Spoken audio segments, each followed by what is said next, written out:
யாருக்கெல்லாம் பன்னீர் சோடா ரொம்ப பிடிக்குங்க? எனக்கு ஏன்னு தெரிலங்க. இத்தனை வருஷத்துக்கு அப்புறம் ஒரு கூல் ட்ரிங்க்ஸ் ஒன்று பிடிக்குது அப்படின்னா, ஒரு பன்னீர் சோடா வந்து கொஞ்சம் லைக் பண்ணுறேன். எனக்கு இந்த 7அப், மிராண்டா, ஸ்லைஸு இந்த மாதிரி எந்த ஐட்டமுமே எனக்கு பிடிக்காதுங்க. அது ஏன்னு தெரியல, பன்னீர் சோடா கொஞ்சம் லைக் பண்ணுறேன். உங்களுக்கு யாருக்கெல்லாம் பன்னீர் சோடா பிடிக்கும் அப்படிங்கிறதையும் கண்டிப்பாக கமெண்ட் பண்ணுங்கள். ஸோ நான் பார்த்தீங்கன்னா, திருச்செந்தூர் கிளம்புற நைட் அந்த அன்னைக்கு தான் இந்த விளாக் எடுத்திருக்கேன்.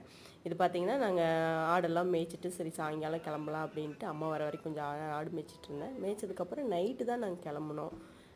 பார்த்திங்கன்னா நைட்டு கிளம்பும்போது பார்த்திங்கன்னா கிட்டத்தட்ட ஒரு 8 மணி, கரெக்டாக 8 மணிக்கு வந்து 8:30க்கு கரூர்லேருந்து திருச்செந்தூருக்கு ஒரே பஸ் இருக்குங்க.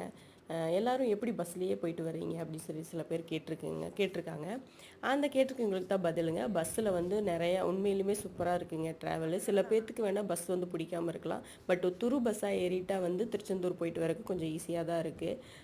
என்ன கார் எடுத்தோன்னா கொஞ்சம் எக்ஸ்பென்சிவ் அதிகமாக இருக்கும். என்னென்னு பார்த்தீங்கன்னா, நம்ம வந்து பெட்ரோல் செலவு, ட்ராவல் செலவு, அது இல்லாமல் டிரைவர் செலவுன்னு சொல்லி எல்லாமே எக்ஸ்பென்சிவ்.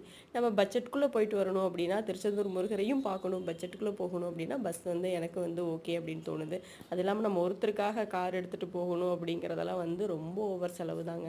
ஆனால் இதே ஒரு 2 பேர் 3 பேர் பஸ்ஸில் போயிட்டு வர்றது வந்து நல்லா தான் இருக்குது. பார்த்திங்கன்னா இப்போ வந்து கோவில் வேலையாகிட்டு இருக்கிறனால எல்லாம் வந்து சூப்பராக வேலை பண்ணியிருக்காங்க. பழனி மாதிரியே வந்து வெயிட் பண்ணி போய் சாமி கும்பிட்ற மாதிரி ஹாலு, ரெஸ்ட் ரூமுன்னு சொல்லிட்டு எல்லாம் சுற்றியும் பண்ணிட்டாங்க. ஃப்ரீ தரிசனம் பார்த்திங்கன்னா ரூமில் வெயிட் பண்ணி அதுக்கப்புறம் அப்படியே ஃபுல்லாக ஒரு ரூம் வந்து ஒரு பட்டி ஃபுல்லாகிடுச்சு அப்படின்னா அப்படியே விடுற மாதிரி இது பண்ணியிருக்காங்க.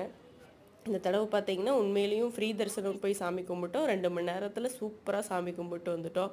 இது வேலை கிட்டத்தட்ட பார்த்தீங்கன்னா எல்லாமே முடிஞ்சிருச்சு. நாங்கள் போகையில பார்த்தீங்கன்னா ஃபுல்லாக கோவில் சுற்றி லைட்டெல்லாம் போட்டாங்க. நாங்கள் கரெக்டாக ஒரு வாரத்துக்கு முன்னாடி தான் கோவிலுக்கு போயிருந்தோம்.